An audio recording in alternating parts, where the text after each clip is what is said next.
بسم اللہ والحمد للہ الصلاۃ والسلام علی ابی القاسم محمد ابن عبد اللہ خاتم النبیین۔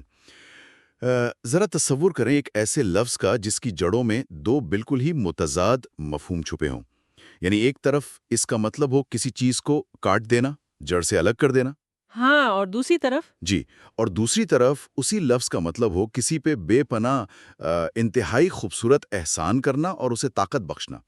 اب بظاہر یہ دونوں باتیں ایک دوسرے کی ضد لگتی ہیں نا، لیکن آج کے اس تفصیلی جائزے میں ہم انہی فراہم کردہ ذرائع کی مدد سے اللہ تعالیٰ کے ایک انتہائی عظیم نام المنان کے بالکل اسی حیرت انگیز لسانی معاملے کو کھولیں گے۔ بالکل، اور یہ سمجھنا بہت ضروری ہے۔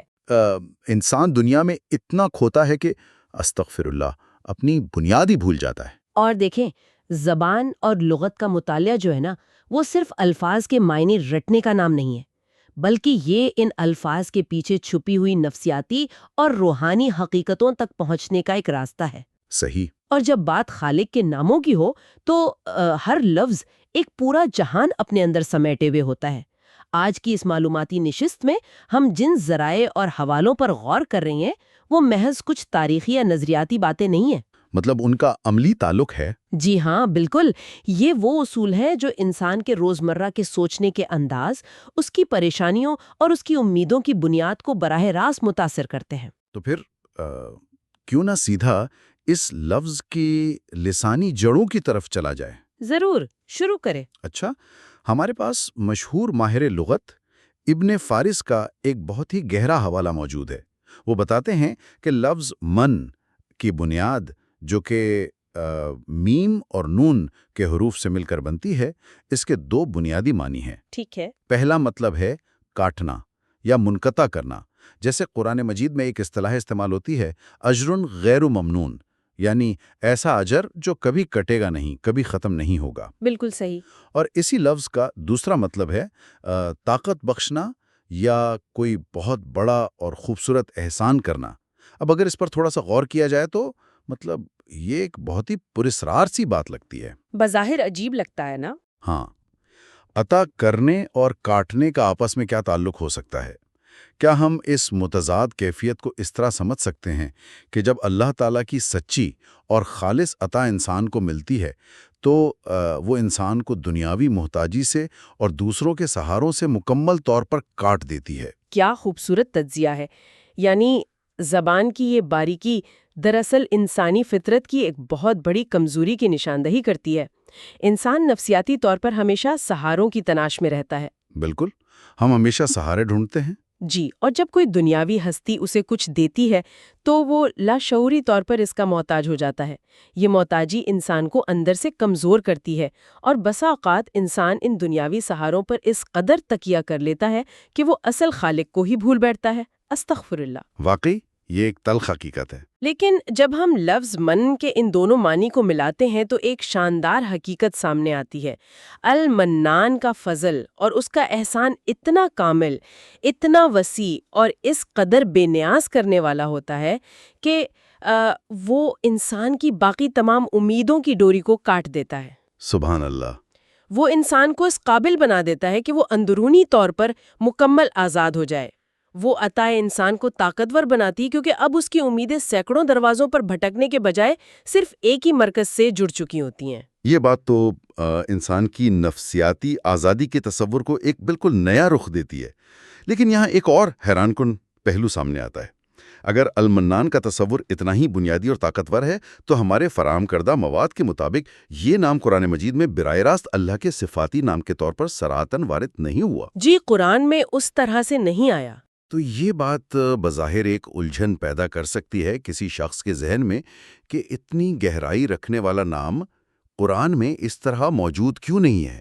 اس نام کا جو واضح اور قطعی ثبوت ہمیں ملتا ہے وہ سنت نبوی صلی اللہ علیہ وسلم سے ملتا ہے۔ ہاں، حضرت انس رضی اللہ عنہ والی حدیث۔ بالکل، حضرت انس رضی اللہ عنہ سے مروی ایک بہت مشہور حدیث ہے جس میں ایک شخص نماز کے اندر دعا کر رہا تھا اور اس نے اپنی دعا کی شروعات ہی ان الفاظ سے کی، اللہم انی اسألک بان لک الحمد لا الہ الا انت المنان۔ بے شک۔ یعنی اے اللہ، میں تجھ سے سوال کرتا ہوں تیرے ہی لیے سب تعریفیں ہیں، تیرے سوا کوئی معبود نہیں، تو المنان ہے۔ جب رسول اللہ صلی اللہ علیہ وسلم نے یہ دعا سنی تو آپ نے فرمایا کہ اس شخص نے اللہ کو اس کے اس میں اعظم سے پکارا ہے، جس کے ذریعے جب پکارا جائے تو وہ جواب دیتا ہے اور جب مانگا جائے تو عطا کرتا ہے۔ اس حدیث سے دو بہت ہی اہم اور بنیادی اصول واضح ہوتے ہیں۔ پہلا تو یہ کہ قرآن اور سنت کو الگ الگ کر کے نہیں دیکھا جا سکتا۔ صحیح۔ جو لوگ محض اپنی عقل پر بھروسہ کرتے ہوئے سنت کی حیثیت کو گھٹانے کی کوشش کرتے ہیں، استغفر اللہ، وہ دراصل علم اور حکمت کے ان انمول خزانوں تک پہنچ ہی نہیں پاتے جو وحی کا لازمی حصہ ہیں۔ ہاں، یہ بہت اہم نقطہ ہے۔ امام ابن القیم اور شیخ ابن عثیمین نے اسی حدیث مبارکہ کی بنیاد پر اس بات پر زور دیا ہے کہ المنان اللہ تعالیٰ کے ثابت شدہ صفاتی ناموں میں سے ایک ہے، اور دوسری بات جو شاید زیادہ گہری ہے وہ اس نام کی عملی طاقت ہے۔ عملی طاقت سے آپ کی کیا مراد ہے یہاں اس میں اعظم سے پکارنے کا مطلب یہ ہے کہ انسان نے خالق کی اس صفت کو پہچان لیا ہے جو عطا کی سب سے اونچی اور خالص ترین شکل ہے۔ امام ابن تیمیہ نے اس نام کی جو تشریح کی ہے وہ انسانی سوچ کے دائرے کو بہت وسیع کر دیتی ہے۔ اچھا، انہوں نے کیا فرمایا؟ وہ کہتے ہیں کہ المنان وہ ذات ہے جو مانگنے سے پہلے ہی اپنی بے پناہ نعمتیں عطا کر دیتی ہے۔ مانگنے سے پہلے عطا کر دینا۔ اس بات کو تھوڑا اور کھولتے ہیں، کیونکہ ہم عموماً عطا کو یعنی کسی کے احسان کو تبھی دیکھتے ہیں جب ہم کوئی محنت کرتے ہیں یا کچھ مانگتے ہیں۔ جی، دنیا میں تو ایسا ہی ہوتا ہے۔ لیکن اگر ہم حقیقت پر نظر دوڑائیں تو ہمارا وجود، ہمارے پھیپھڑوں میں جانے والی آکسیجن، ہماری آنکھوں کی بینائی، حتیٰ کہ یہ کائنات جس توازن پر کھڑی ہے، کیا کسی انسان نے پیدا ہونے سے پہلے یہ سب مانگا تھا؟ بالکل نہیں۔ یہ تو وہ نعمتیں ہیں جن کا ہم نے کبھی سوال ہی نہیں کیا۔ یہ المنان کا وہ کرم ہے جو بغیر کسی درخواست کے، بغیر کسی میرٹ کے شروع ہو جاتا ہے۔ لیکن اسی مقام پر ایک بہت بڑا سوال پیدا ہوتا ہے۔ کیا سوال؟ ایک ایسی الجھن جو شاید کسی بھی عام سوچنے والے ذہن میں آ سکتی ہے۔ اگر اللہ المنان ہے اور وہ احسان کرتا ہے تو ہماری انسانی نفسیات تو ہمیں کچھ اور ہی سکھاتی ہے۔ فرض کریں کیا کہ ایک دوست برے وقت میں مجھے کچھ پیسے ادھار دیتا ہے، ٹھیک ہے۔ اور پھر جب بھی ہم ملتے ہیں وہ مجھے یاد دلاتا ہے کہ اگر میں اس دن تمہاری مدد نہ کرتا تو تم سڑک پر آ جاتے۔ اب یہ رویہ مجھے اندر سے توڑ دے گا نا، مجھے ذلیل محسوس کروائے گا۔ اس دوست کا احسان جتانا اس کی ساری نیکی کو ضائع کر دے گا۔ تو پھر خدا کے معاملے میں یہ مختلف کیسے ہے؟ یہ بہت دلچسپ موازنہ ہے۔ ہمارے مطالعے کے مواد میں ایک پرانے مکتب فکر قدریہ کا ذکر ہے، جن کا یہی ماننا تھا کہ چونکہ احسان جتانا ایک بری بات ہے اور نعمت کو گڈلا کر دیتی ہے، اس لیے اللہ احسان نہیں جتاتا، بلکہ وہ صرف انسان کے اعمال کا بدلہ دیتا ہے۔ یہ استدلال بظاہر تو بڑا منطقی لگتا ہے۔ جی، بظاہر منطقی لگتا ضرور ہے، لیکن یہ استدلال دراصل اس وقت پیدا ہوتا ہے جب انسان خالق کی صفات کو اپنے جیسے عاجز انسانوں کی صفات کے ترازو میں تولنے لگتا ہے۔ خالق کی صفات کو مخلوق جیسا سمجھنا، استغفر اللہ، ایک بہت بڑی فکری گمراہی ہے۔ واقعی امام ابن القیم نے اس نظریے کا بہت تفصیلی اور مدلل جواب دیا ہے۔ آپ نے دوست کی جو مثال دی ہے وہ بالکل درست ہے انسانی سطح پر، لیکن ہمیں یہ سمجھنا ہوگا کہ جب کوئی انسان احسان جتاتا ہے تو وہ برا کیوں لگتا ہے؟ کیوں برا لگتا ہے؟ وہ اس لیے برا لگتا ہے اور ذلیل کرتا ہے کیونکہ وہ انسان جس چیز پر فخر کر رہا ہے در حقیقت وہ اس کی اپنی ہے ہی نہیں۔ وہ پیسے، وہ طاقت، وہ موقع، سب کچھ اسے بھی کہیں اور سے ملا تھا۔ ہاں، مطلب اس کا اپنا تو کچھ تھا ہی نہیں۔ بالکل۔ اور دوسری بات یہ کہ مخلوق کا احسان جتانا انسان کو محکوم بنا کر اس کی انا کو مجروح کرتا ہے، لیکن جب ہم اللہ تعالیٰ کی بات کرتے ہیں تو سارا منظرنامہ بدل جاتا ہے۔ جب اللہ اپنا احسان یعنی المنہ یاد دلاتا ہے تو وہ نعمت کا کمال ہے۔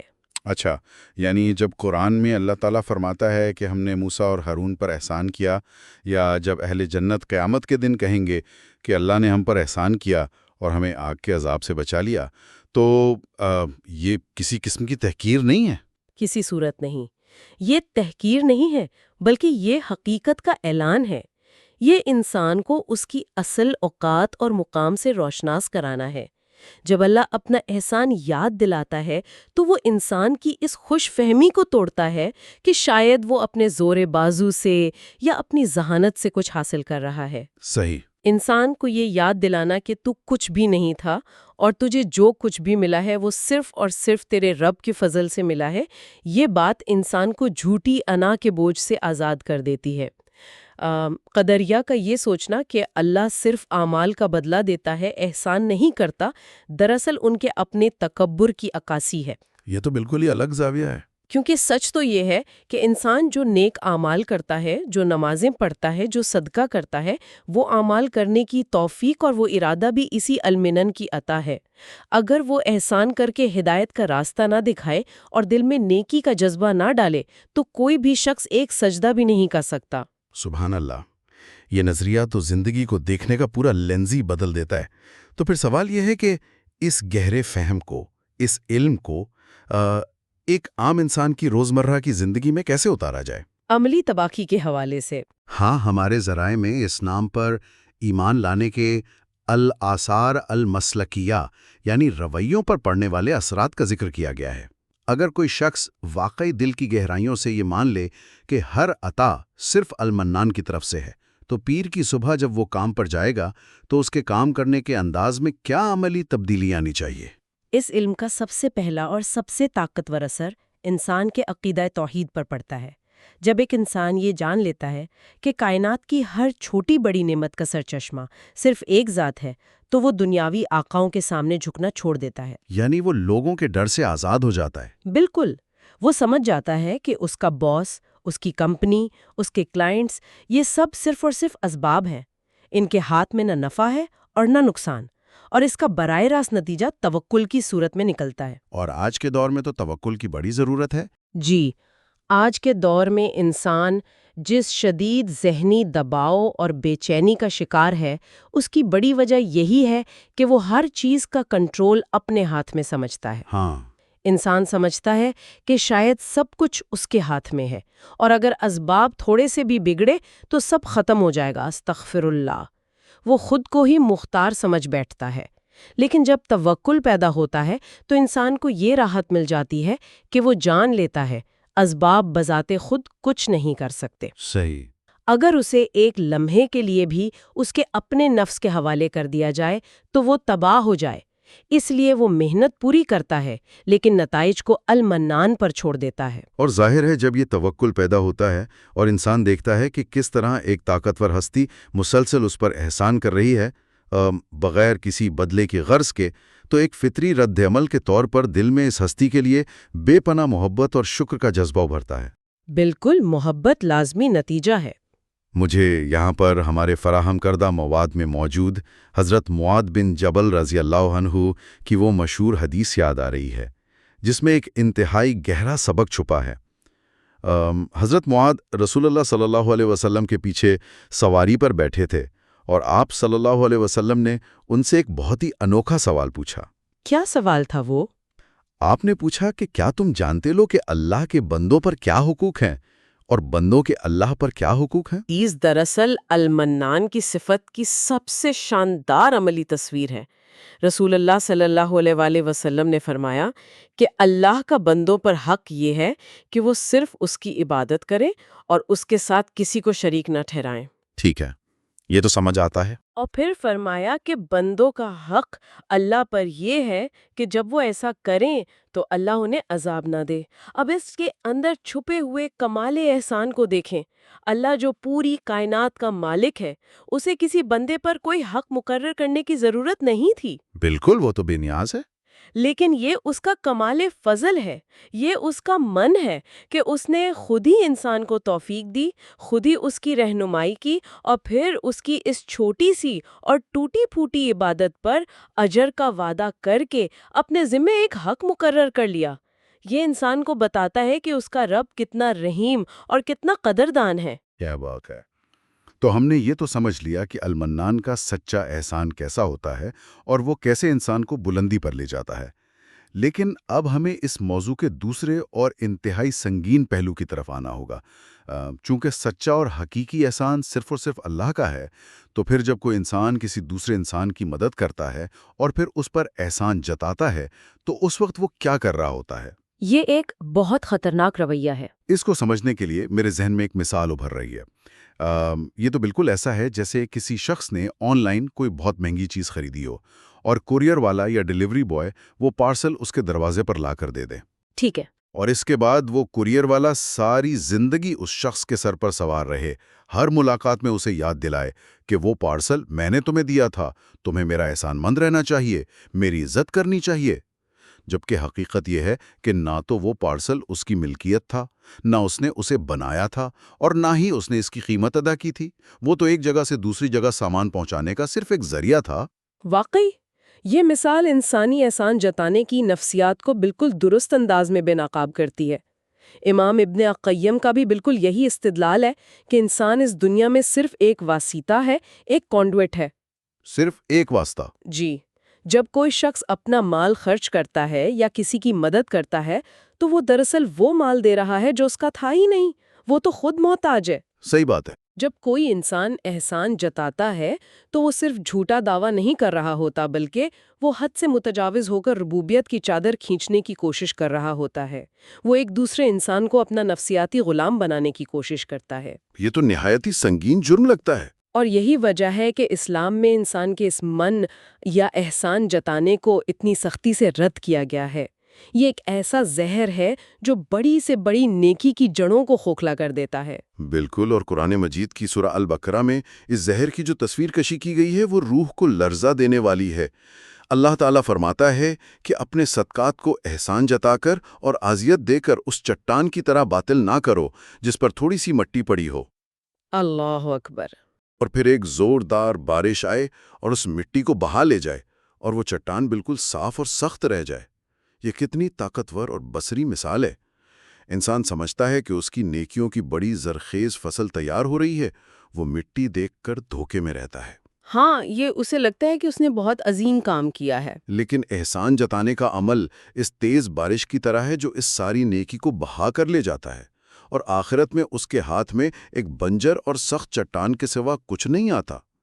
اور پھر وہ حدیث تو اس سے بھی زیادہ خوفناک ہے جس میں رسول اللہ صلی اللہ علیہ وسلم نے ان 3 لوگوں کا ذکر کیا جن سے قیامت کے دن اللہ تعالیٰ نہ کلام کرے گا، نہ ان کی طرف دیکھے گا، اور نہ ہی انہیں پاک کرے گا۔ جی، وہ انتہائی اہم حدیث ہے۔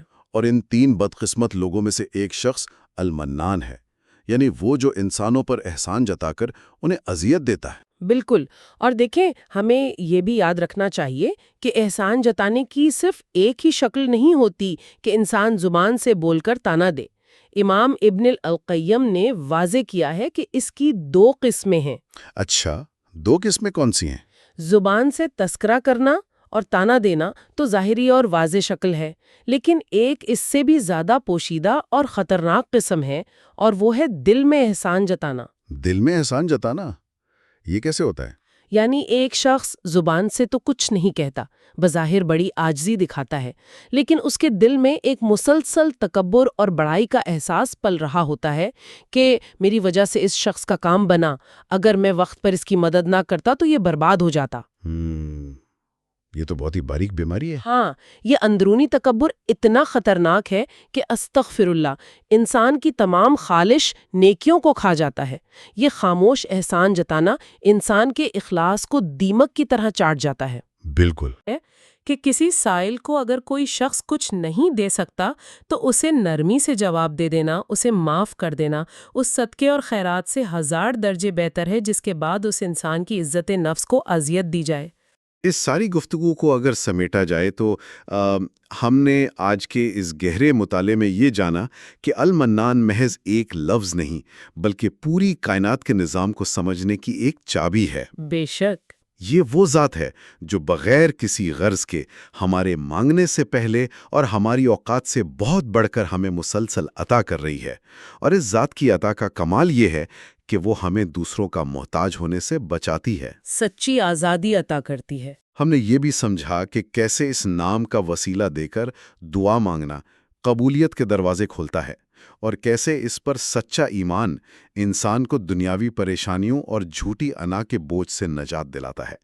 لیکن قبل اس کے کہ ہم آج کے اس تفصیلی جائزے کو اختتام تک پہنچائیں، میں سننے والوں کے لیے ایک سوال چھوڑنا چاہتا ہوں، ایک ایسا خیال جسے صرف سن کر بھلانا نہیں بلکہ اس پر گہرا غور کرنا ہے۔ علم تو نام ہی اسی سوچ کے تسلسل کا ہے جو انسان کو بیداری کی حالت میں رکھے۔ کیا سوال ہے وہ؟ اگر ہمیں اس دنیا میں ملنے والی ہر نعمت، ہر خوشی کا لمحہ، آکسیجن کا ہر گھونٹ، یہاں تک کہ ہمارے وجود میں آنے سے پہلے کی نعمتیں بھی المنان کے فضل کا نتیجہ ہیں، جو اس نے ہمارے مانگنے سے پہلے ہی، ہمارے سوچے سمجھے بغیر ہی ہمیں عطا کر دی، سبحان اللہ! تو ذرا ایک لمحے کے لیے سوچئے، اگر کوئی انسان سچے دل سے اپنی تمام تر امیدوں کو دنیا سے کاٹ کر خالص توکل کے ساتھ اس ذات کی طرف موڑ لے، تو وہ کون سی بے پایان، عظیم اور ناقابل تصور نعمتیں اور رحمتیں ہوں گی تو صرف اس انتظار میں ہیں کہ ہم انہیں پانے کے لیے اپنے دلوں کو تیار کریں۔ ہم اکثر کتنی حقیر چیزوں کے پیچھے زندگی ضائع کرتے ہیں، استغفار اللہ، جبکہ کائنات کا سچا مالک ہمیں بے حساب دینے کے لیے تیار ہے۔